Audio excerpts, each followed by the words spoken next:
Ladies and gents, so today we are going to talk about JavaScript in general, but specifically we're going to speak about React, and in particular, let's say it is React.createElement.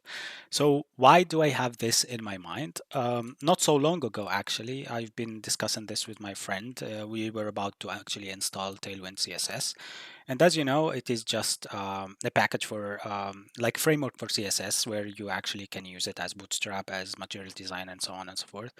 And then it came up to my mind actually to how can I explain it to him using the CDN. So I just copied this part and I actually tried to explain it to him with Live Server and VS Code, and I could do that this way. And it came up to my mind that once in one of the interview that I had, one of the interviewers basically asked me, this was around 3 years ago, basically when React started to be popular, like really heavy popular, after the React hooks got presented in 2018, and everyone actually started to kind of like dig in and know what is React basically. So he asked me about GSX, and for me being a junior at the time, I just said one thing, which is I think GSX is just JavaScript and XML. Well, it is true, and I didn't think that he expected for me to actually say more, but he wanted to kind of like ask more questions about what happens behind the curtain for JavaScript. And he said, okay, but how does this happens, why GSX is there, and so on, and what can you replace GSX with?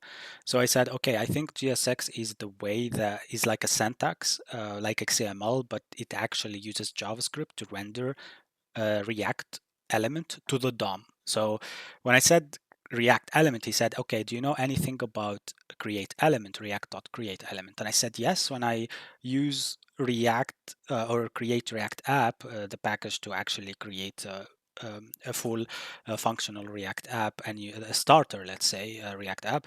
I said, yeah, I know that, and I see it sometimes in the index.js when you see like a react.render or something like that. So he was like, yeah, yeah, that is correct, but what is react.createElement? And then he said, okay, you know what? He explained it to me very well and said, okay, after all, GSX is the syntactic sugar for React.createElement. And at that moment, I just still remember that word still now, and I actually use it. So GSX is simply syntactic sugar, and by syntactic sugar we mean, as we know, for example, higher order functions or functions that are can actually behave um, as constructors are actually having classes as their syntactic sugar, and that's actually explained in one of my other videos. So yeah, I'm gonna explain to you this, and I hope that this help you out to understand how React works. And at the same time, I want to just be there for you to actually share these things that actually for me they were like blind dots, like in like when I started to run React, and I thought that I wish if someone explained to me so I get React better. So let's hop into that and see what I prepared for you. So I prepared this hello world. As you see, I just rendered it. Behind that, you will find out that hello world page, and I will just make it in front. And that's it. There is these two scripts that I'm gonna load right now, and with the div root, and I'm gonna explain everything, so no worries, okay? So I'm gonna load this, I'm gonna load this as well. Okay, I have a problem loading it. Let me just not use that. Okay. So I'm gonna just delete this one over here, and we are good to go. So now I added prettier RC with empty accolades like that, so it works as my formatter because my formatter prettier didn't work when I installed it as a plugin. You can do that, so whenever you need to format, you can create it like that and it will work. So now, as you see like this, actually we have the hello world, but that is not the rendered React. This is just a normal DOM element, right? It's an H1 that exists over there. But we added these two, which are the react.development.js and react-dom.development.js to actually be able to access the React object. And that React object, we will create some React components in the app.js, which is this empty file, to render them inside this root. And this root is our container, as simply as that. We're not gonna replace this container, but we're going to push elements inside of it. And that's actually what React.createElement do. And as you know before, you can create a component like this. But we are not actually doing modular JavaScript right now, which means that we cannot use the import. We don't even have a package.json over there to specify what we need and what we don't. We are just going to do the most stupid thing, which is to create a React render function from scratch. So what we're going to do is we're going to create a container that has document of get element by id of root, and this is basically just getting that container out. And this is what you see actually inside the index.js. One of the friends of mine that worked with always says that you need to create enums for these kind of variables. So you can create a variable called root and then do like name it root or whatever, and then you can just use it here. So let's make it clean like that way anyway. So you can think of this as your kind of like oh, what does that mean? Oh, description. Okay, no, but like global variables or something. Global variables. All right. So now when we went to this container, we will just create a container, and then we need to not render, but we created that we got that container, but we didn't create the root yet. So we didn't create the React DOM yet. So we need to do this. We need to do const of root, and it's equal to, okay, that's what is equal to React DOM of create root of container. So what we did over here, if we go to our console, we will find out that now we have access to React, and we will have access to React, I think React DOM like this, yeah. Oops, what the hell happened? Ooh, React, I actually typed it wrong, yeah. Where is it? Oh, yeah, with the DOM being capital. Okay, I still make mistakes even though that I worked with React for 6 years now. But actually, the thing that you need to know that it's really rare to actually do this. And I think it's that you will never sometimes do this or even think about doing this, because as I said, you can just switch to arrayfce and create a React component with its extension, and then you just load it wherever you want, and that would be the right way to do it. So you will be, for example, creating a root.render over here, and that's what you see, and inside it you will have, as you know, of React itself, there will be app component like this. And forgot about these two. In React, actually, you don't have to do all of what we did. You just create a component and then you will use it like this. But we are trying to go back to the origin, let's say, right? And here is how it works. This app, whenever now we are going to create a new component, we're gonna do it this way. So React dot create element of app, and this app simply can be also a function, right? And that function is not gonna be that it's not gonna return GSX. It's gonna return also React.createElement. So let's create that. So we do const of app. It is an anonymous function, and then inside here we will return. That's what I wanted to return actually. And here you can, this are the attributes. For example, you can specify styles over here or class names or wherever. But if you're not going to specify anything, you can just use null. So what we did, we just created the React element, which is the component itself, and it is a div, and it is a hello world. And inside this hello world, inside this div, there will be inner text of inner HTML of hello world. So when I said inner HTML, so you can give also children here, which means that you can create an h1, you can create a paragraph, for example, which now is actually Copilot is helping me out to create these, but you can actually buy it. It's $10, I think, and it will help you out a lot with your code. And sometimes I believe that I even get used to what you write, and it will write things easier for you. Anyway, so what we did right now is basically we got the root, we rendered inside the root a GSX component that we translated to its real syntactic form, which is the create element of app, which is also a return create element of a div. Inside of it, there's h1 or p. So how it's gonna be now? It's gonna be, let's try to think about it. It's gonna be a div. Inside the div, which is, this is the root div, right? And then there will be a div, which is this one. And then there will be the h1, okay, and h1 and plus the p, which is correct. So we go back to our index.html and we get rid of this hello world, right? And yeah, let's see if our guess over here is correct. The thing is that this guess is what I do usually when I create any line of code. So you kind of like think if you got it right or not, and then basically you can really understand if your guess is right.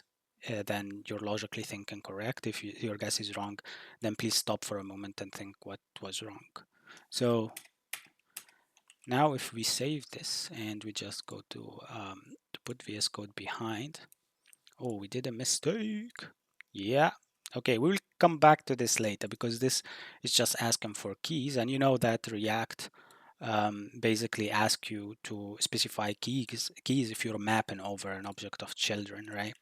So what I wanted to do basically now is actually to see if we actually thought about it correct. So we're not replacing the div of root. We are pushing our React app all inside of this div of root. And then as we said, there's a div and there is an h1, there is a p tag, right? So at this moment, we are actually good to go. We are understanding how GSX content is actually created behind the curtain, and this is the way to do it. But what about props, though?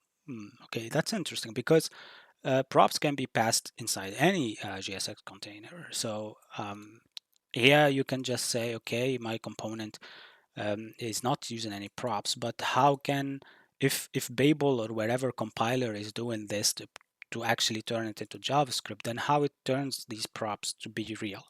So what we're gonna do now, which is the fun part, is that we're gonna replace this by a new component that we call person, and that component will take null as it is attribute, but it will take an object of props as its children, right?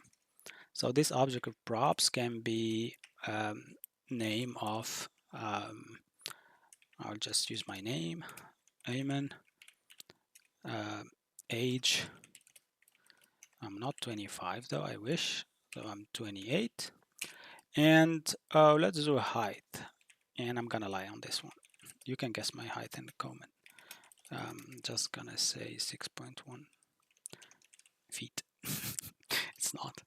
So um, we are actually cool to do this. Let's just make it all strings to not face any errors for now. And we're gonna create that GSX container or component. Sorry for saying container. So it is person, as we said. It takes props. That's correct. It returns. That's it. That's true. That's true. And that's true. And that's true. And that's true. All good. So what we did right here is actually very funny. Um, is that we just use this app to take person inside of it. Let me see. I think I got something. Yeah. To take this other like component inside of this app. So now we render app globally, but inside this app, we're returning the, oh, what did I do here? We are returning the person, right? And the person is taking these props. And as easy as that, you will end up actually creating a component that renders another component and so on and so forth. And for you to actually see that in action, we need to know how can we do that? How can we actually render all of this? So what I did wrong over here that I think that I shouldn't do is actually to do it this way, because I'm actually making the app return the person, which is not correct. So what I'm gonna do is just I'm gonna copy this and I'm gonna just return another React.createElement of a div that is taken null, but it's children now. Let me just take rid of this. And actually, what is wrong? Okay, everything is correct. So it's children now, are these React elements, right? And we take out this one, and then we see if we actually can render this correctly. So there is something that I probably did wrong, which is null null null of div. Actually don't know what I did wrong. So this actually render out. Let's give it another child. Basically I would create a React dot create element of nh1 of node of people. That's fine. Yeah. So I have people rendered, but I don't have the other one, the other person prop, which I actually called here. Aha, I know why. Yeah, mistakes happen though. So what I did wrong is I actually, instead of passing the attributes inside of this object, which is the second argument, I passed it as third, which is incorrect. So if we go now and we look at our rendering, which is a bit stupid though, we will find out that we have people, which is over there, and then we have age, and then we have height. Okay, so there is no age. Where did it go? Let me see. So we have the height, but not the age. So props.age should be okay. I did a bit of an oopsie. I will show you. So my oopsie was that it is not named the same here. It was like age. Yeah, which is confusing a bit because the thing that I used to do is actually this creating these functions with a capital letter is the correct way to create components. So that's why I'm creating them with capital letters. Otherwise, a function could be like this, you know. That's why here I probably did the same because I was thinking ahead of this person and that happened. So this is actually how it happens. What we did right now, let's just sum up everything. We rendered inside that container over here div, which is this one that has children. And these children are the h1 of people. And then I'll just make this h2, or I will make them all paragraph though. So it looks a bit pretty. As you see behind over there, it is like that. So it is people, and then Ayman, and then 28, and then 6.1. Let's create another prop, maybe. And that is as easy as this. So we are just creating the same component with different props. And here I will just call it med, and then I will give it like 38, and then this is gonna be, let's try again, so 6.2. So then you will have all of this rendered one behind the other as you see on the left of the screen. So that's it. Actually, that's it. This is what happens behind the curtain of React, and this is what JavaScript combined with React will do and will compile at the end. And this is even gonna be even compiled more to the DOM, to the real DOM, and make its way to normal H1s and divs and all of that. So I hope this is cool. I hope this is like what you wanted to know from this video, and I think it is simple. Just take things simple, keep up doing what you're doing, and keep learning, because there is no way that you will understand things without really practicing, and I think that is the correct way to learn. Thank you very much for watching, and I hope to see you in another video. Bye bye.